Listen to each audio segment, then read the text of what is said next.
Okay, it's time to take a ride down to Port Charlotte, Florida to meet up with the surveyor to have the Catalina surveyed. I hope everything turns out good. And here we go, down to Florida.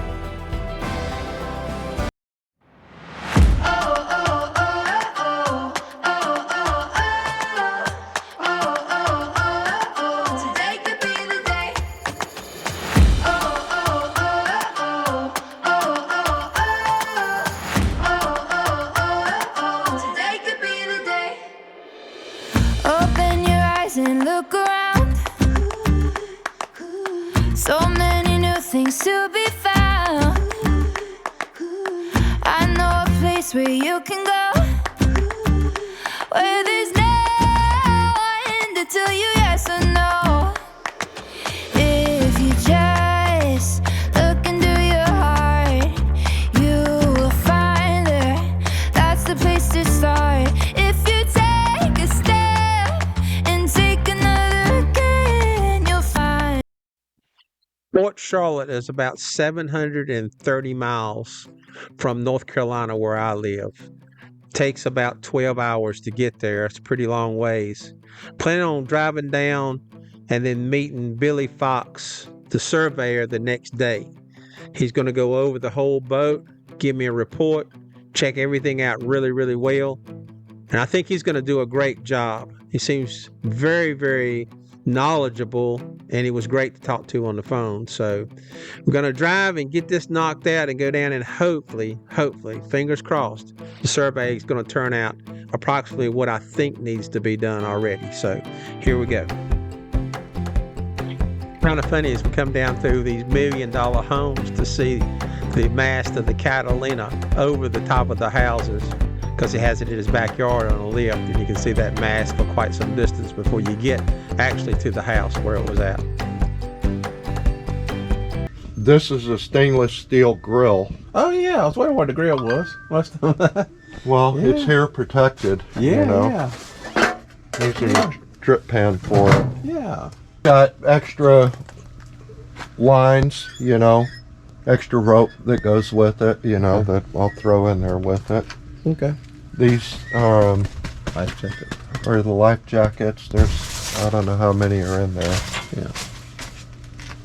All right. Here's Mr. Billy Fox. So Good Billy, morning, good morning. surveyor, I'm glad you're here. Yep. And you know, he's telling me all kinds of stuff about what to do about the boat and the bottom and everything. And so, yeah, we're going to see what this thing's like. Hopefully, Billy, it's going to turn out pretty good. And, you know, you tell me. You can't, you know, usually Catalinas, they have a good reputation. Yeah. Frank Butler, now was this one built here at Morgan, or was this one built back in Orange County, California? Do you know? I think it was built here because it's got on the tag, it's got Morgan. Morgan, okay, yeah, it'll be a Morgan. Yeah. Yeah, so you can't go wrong, and also usually they hold their resale value. Yeah. Yeah, So, and that's what I found out. My friend has one, Yep. the Fosters, who have a YouTube show. Oh, okay, and, as well. And they're in Brunswick, so I stopped by there on the way up last time, and my wife got to look at theirs, but it's identical. happy wife, happy life. Yeah, there you go. So anyway, but anyway, we're gonna see what this is gonna turn out. Okay, good. All right, you leaving? Here goes Gidget. All right, go Gidget. See ya. Basically, you have a rubber cutlass bearing in here. Yep. You familiar with those? Yes. And you can see here, Yep. there's not too much. I mean, that's considering the boat's displacement. It's not a high-speed boat. That's acceptable. It's not perfect, but the reason it's not perfect, if you get down here, I have a picture of it too, and if you shine the light, it's because of the heat and the bearings started to develop a few little cracks. Mm-hmm. Probably, let me see, there should be set screws here. Yes, there are. And you know, Bill, they could be covered with some resin. I'm not sure. Yeah, they're in there. They're pretty. Well, you know what? They're missing actually. This one's missing over here. Yeah, so that's just your bearing surface. So I'm going to make, a suggestion just to get a new set screw on both sides. And for your trip, my guess is that bearing's fine. you'll be able to make it around there. I would just say the next time you do haul out, maybe pull the prop off, maybe put a new bearing in there, and then it'll take up that little bit of play in it. Yeah. But it's not critical Okay. right now. And what it does, it stops after about a foot, and then you can see the scarring on the underneath of the wings there. Yeah. Same thing on this side. Okay, let's go around.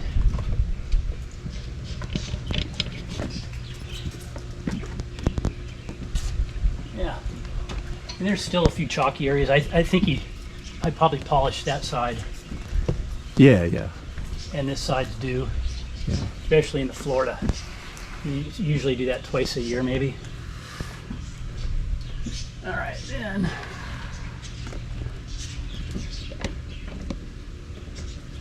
We'll check to see. There looks like there's some discharge here from, and this might be like a sink or could be the lavatory area where the toilet is. We'll check the holding tank, see if it's full or empty. Okay. See in there, see how that crack in the, Yeah. there's just a very hairline. Yeah.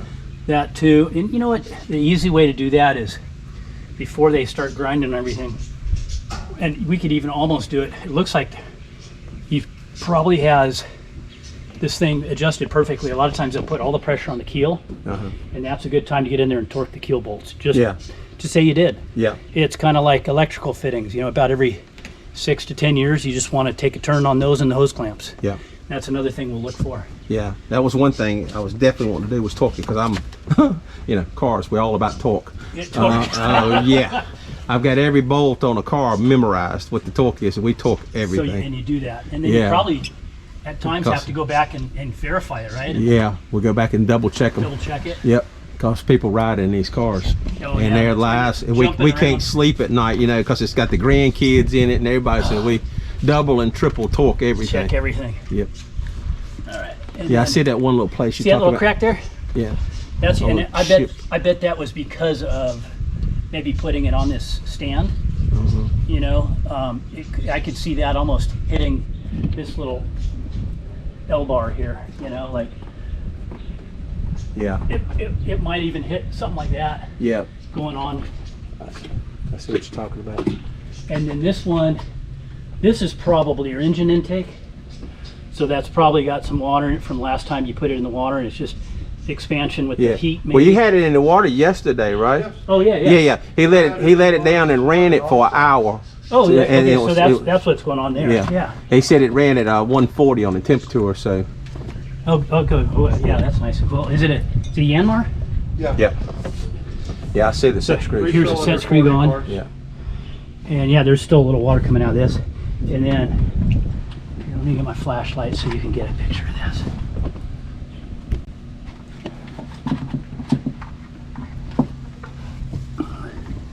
So, can you see where the cracking is in that rubber? Yeah. That's just heat, no. heat and age, basically. So it's 10 years old, but overall, you know, that's acceptable. Yeah. That's not going anywhere. And just for fun, what we do is we can do this.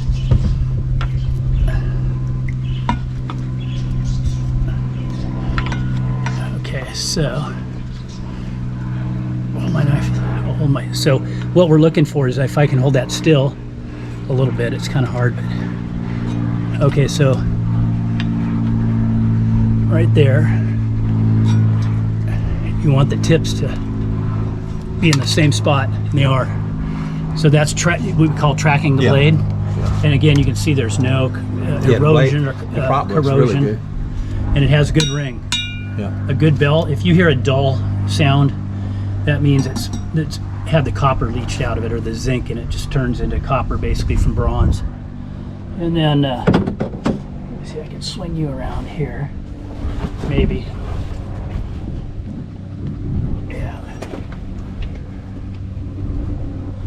Yeah, there you go. So you can get a look at the shaft for the prop. I mean the rudder.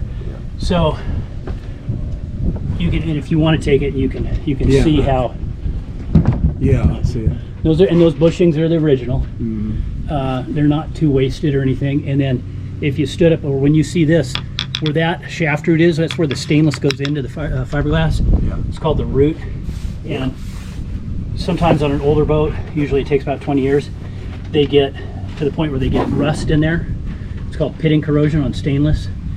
And that can be dangerous. Like if you were going to take a trip to, you know, Bermuda, going downwind for long periods of time where you have all this pressure on the rudder. Yeah. But right now there's no indication of any kind of corrosion that's hit, you know, pitting. Yeah, I didn't get to see. This is good. So now I can see everything. Yeah, but Now, otherwise it sounds says like really a nice. little some chips on the very back of it. Yeah, here, I'll Okay. pull this back here, and then go all the way to, Okay, Can I you see see right it? there. Yeah, yeah. and then just for fun,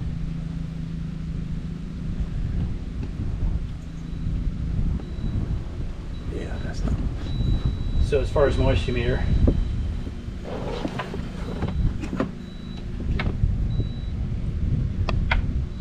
well, there's dry. It's showing there's a risk of moisture down low. 36. This is, he probably didn't do the rudder when he painted the whole thing, and so this is kind of what you're looking at here. Well, yeah, it might be smaller.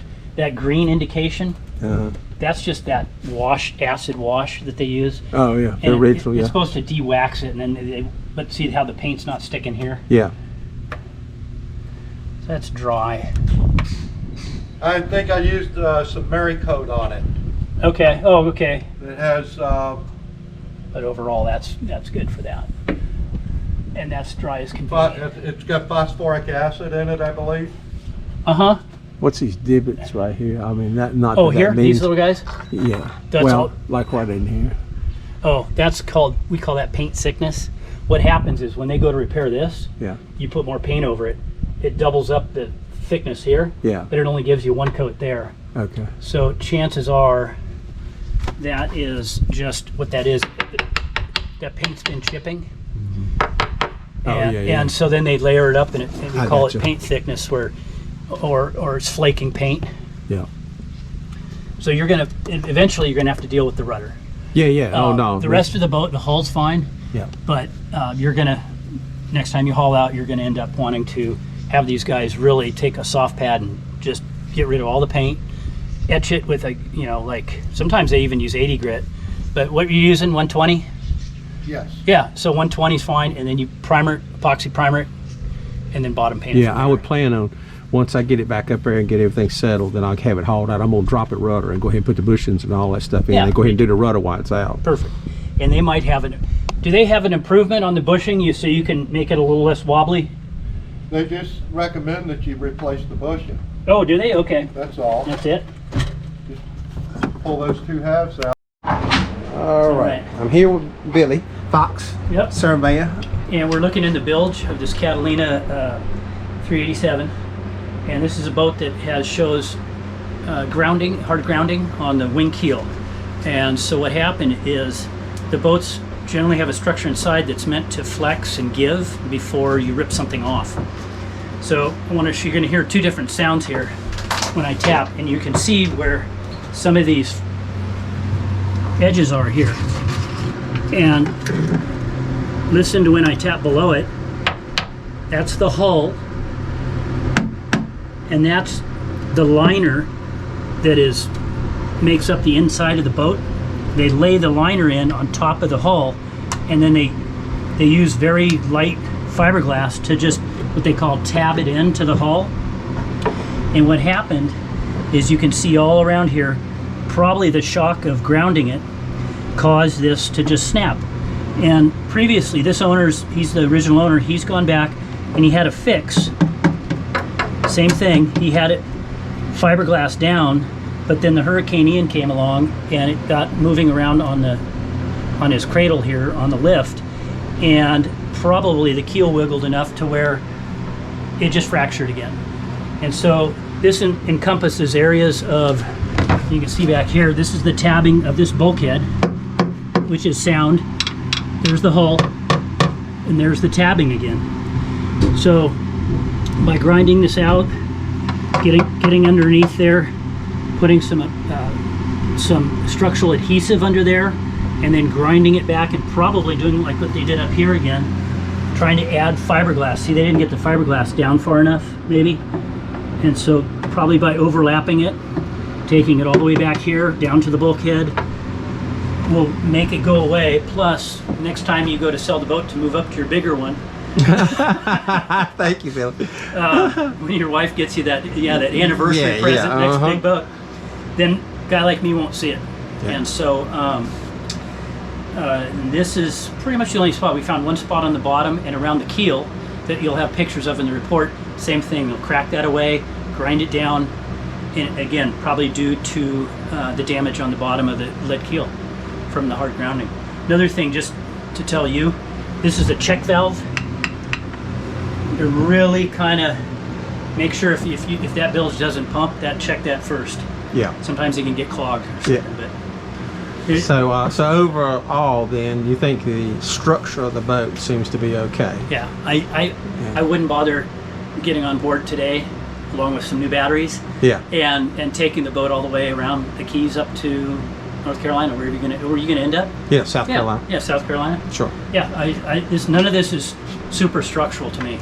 Okay. Kind of a little beyond cosmetic, but the boat was, did what it was meant to do, and not have the entire keel fall off. Okay. Instead, it broke a few interior tabbing places that can be repaired. Okay. But we're going to still call Catalina Yeah. and see if they'll comment on that. Yeah. So Just make sure we're in the right direction. Sure. And how about all of the other part of the boat itself? I think pretty much, just most everything's just cosmetic stuff. You pointed out pretty well to me. Yeah. Just a few little things here and a little there, but it'll all be in a report. We have some tuning. The tip of the mast is off to port a little bit. Let's see what else. The batteries, we know those are getting to the age where probably want to start out with some reliable batteries. Steering function went well. Anchor, maybe put some swivels on the chain to anchor stock. The bearing, the propeller shaft bearing is missing its set pins. Put those in there before you actually leave. Bearing itself is worn, but it'll work. And then on the engine, we saw the dry exhaust elbow, the wrap, used to be asbestos, but now it's just exhaust temperature wrap. Fiberglass or something, whatever supposedly it's made out of. So we need to just rewrap that, and put some chafe gear on the injection tube to the PSS dripless shaft seal. Dripless, not drip proof. Yeah. And just keep that clean. If that starts spitting water, you know that the interface between the carbon face and the stainless face just has some sodium or crud built up in there. Okay. And then on the rudder bearing, eventually that needs to be taken care of a little bit. Well, whenever it's got a little play in it, and that's typical for that type, just a shaft in a tube. Okay. It doesn't have any self-aligning bearings in it. It just has bushings. The bushing just helps the rudder from floating up and hitting the hull. And so that's pretty normal. When you're underway, you probably want to feel it. There'll be pressure on there, and it'll hold it over to one side. Yeah. The boat's probably not even old enough to worry about it. There's no corrosion where the root of the stainless steel shaft of the rudder meets the actual rudder. And so there's no corrosion going on there. How about the standing rigging? What do you think? It looks pretty good. Yeah. Besides having the top of the mast tilted off to port a little bit. And that's just a tuning. We just need to put the cable and tune it up. Okay. Tighten up the starboard, loosen up the port. Yes. And hank on the sails. Yep. Yeah, it looks very clean. And obviously, he hasn't been up aloft in a while. It's not a bad idea about every 3 to 4 years or before you make a big passage. Yeah. And I mean offshore, not necessarily what you're going to do. Yeah. Is just to send somebody aloft. Maybe your wife is lighter than you. And you take her up there, but you're looking for what we looked on the deck level, which is where 90% of the accidents happen. Yeah. Splits in the swedges. the swedges. I also looked out on the lifelines, and they look in good shape. There's no evidence of like premature wear. I think you still have another good 8 years. Okay. Yeah, on that. Running rigging, we found a few little pieces. Yeah. Traveler line, maybe the mainsail furling line, and the Garhauer boom fang. But again, I think they'll all make it. Take some spare stuff with you if you have to. Okay. Clean the water tanks out just for safe measure. Usually you don't drink out of those tanks even though, so you bring your own bottled water. Yeah. Yeah. And everything else kind of worked. Refrigerator, all the lights, except for this one light here, but navigation lights, deck lights, steaming light works. Most of the interior lights. He said those nice courtesy lights on the Bimini frame don't. But, other than that, yeah. And I think he, the boat probably smells that good. C80, probably that mat is probably going to need to be replaced. The chart plotter. Oh, the chart plotter. But he said that anyway. He already told me if you that. can find, I could see the screen, but it wasn't bright enough to actually see. And you're going to have your navionics. Yeah. And I'm guessing the charts on his chart plotter Probably are all. probably Yeah. 2003. Yeah. So, Yeah. There's some navionics. updates. Yeah. So okay. Well, Yeah. very good. I appreciate you coming down and. Appreciate you having Everything me. looks good. Nice to meet you. I'll look for myself on your YouTube channel. There you go. All right. And next is crew, maybe. Yeah. Hey, listen. Don't think I won't call you. So, well, thank you a lot, and I'll cut this off. All right, now. Tony.